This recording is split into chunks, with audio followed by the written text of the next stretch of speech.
हरे कृष्णा। जय श्री राधे। मारवाड़ी स्त्रियां 16 दिन की गणगौर पूजती हैं, जिसमें मुख्य रूप से विवाहित कन्या शादी के बाद की पहली होली पर अपने माता पिता के घर या ससुराल में 16 दिन की गणगौर बिठाती हैं। यह गणगौर अकेली नहीं होती, जोड़े के साथ पूजी जाती है। अपने साथ अन्य 16 कुंवारी कन्याओं को भी पूजन के लिए पूजा की सुपारी देकर निमंत्रण दिया जाता है।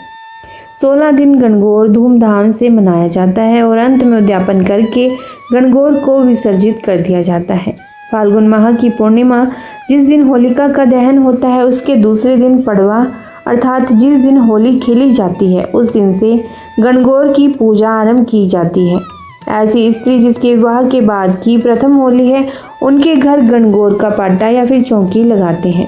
पूरे 16 दिन उन्हीं के घर पर गणगौर का पूजन किया जाता है। तो आइए आपको बता देते हैं इस वीडियो में गणगौर की पूजन विधि और साथ में गणगौर की कथा भी।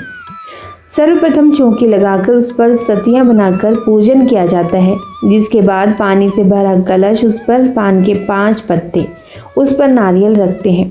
ऐसा कलश चौकी के दाहिनी ओर ही रखा जाता है। अब चौकी पर 1.25 रुपया और सुपारी, जो कि गणेश जी के स्वरूप के रूप में होती है, उसको रखकर पूजन करते हैं। फिर चौकी पर होली की राख या काली मिट्टी से 16 छोटी छोटी पिंडी बनाकर उसे पाटे यानी कि चौकी पर रखा जाता है। उसके बाद पानी से छींटे देकर कुमकुम चावल से पूजा करते हैं। दीवार पर एक पेपर लगाकर कुंवारी कन्याएं 8-8 और विवाहित 16-16 टिक्की कुमकुम, हल्दी, मेहंदी और काजल की लगाती हैं। उसके बाद गणगौर के गीत गाए जाते हैं और पानी का कलश साथ रखकर हाथ में दूब लेकर जोड़े से 16 बार गणगौर के गीत के साथ पूजन करती हैं। इसके बाद गणगौर कहानी, गणेश जी की कहानी कहती हैं और उसके बाद पाटे के गीत गाकर उसे प्रणाम कर भगवान सूर्य नारायण को जल चढ़ाकर अर्घ देती हैं। ऐसे पूजन वैसे तो पूरे 16 दिन किया जाता है, परंतु शुरू के 7 दिन ऐसे ही पूजन के बाद 7वें दिन से शीतला सप्तमी के दिन से शाम के समय में गाजे बाजे के साथ गणगौर भगवान और 2 मिट्टी के कुंडे कुमार के यहाँ से लाए जाते हैं। अष्टमी से गणगौर की तीज तक हर सुबह बिजोरा जौ के फूलों का बनता है। उसकी और जो 2 कुंडे हैं उसमें गेहूं डालकर जवारे बोए जाते हैं। गणगौर की जिसमें ईश्वर जी यानी कि भगवान जी शिव और गणगौर माता यानी कि माता पार्वती के मालन मालिन ऐसे 2 जोड़े और एक विमल दास जी, ऐसी कुल 5 प्रतिमाएं होती हैं। इन सभी का पूजन होता है प्रतिदिन और गणगौर की तीज को उद्यापन होता है और सभी चीज विसर्जित की जाती है। तो आइए सुनते हैं गणगौर के व्रत की कथा। जय श्री गणेश।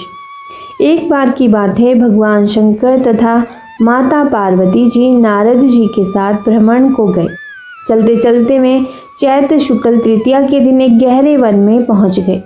उनके आगमन का समाचार सुनकर गांव की श्रेष्ठ कुलीन स्त्रियां उनके स्वागत के लिए स्वादिष्ट भोजन बनाने लगी, मगर भोजन बनाते बनाते उन्हें काफ़ी विलंब हो गया।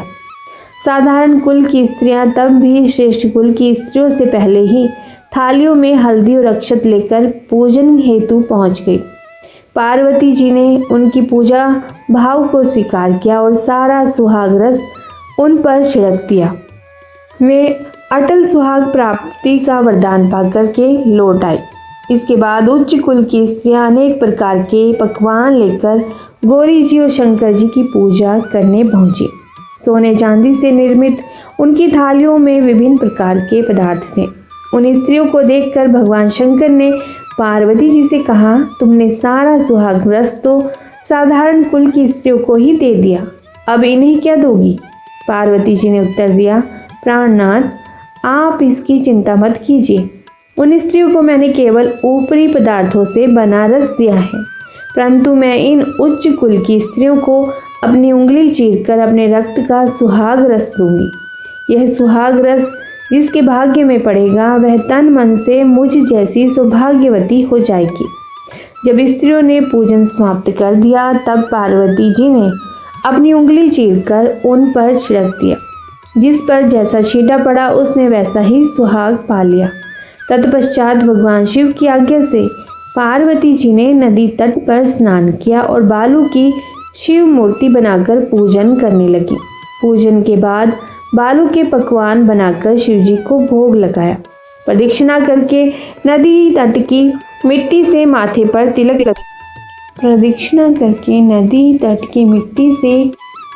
पर तिलक लगाकर 2 कण बालू का भोग लगाया।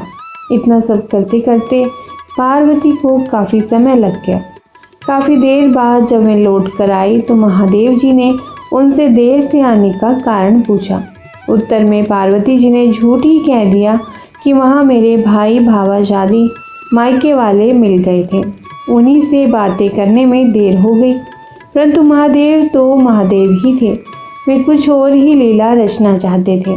अतः उन्होंने पूछा, पार्वती तुमने नदी के तट पर पूजन करके किस चीज़ का भोग लगाया था और स्वयं कौन सा प्रसाद खाया था?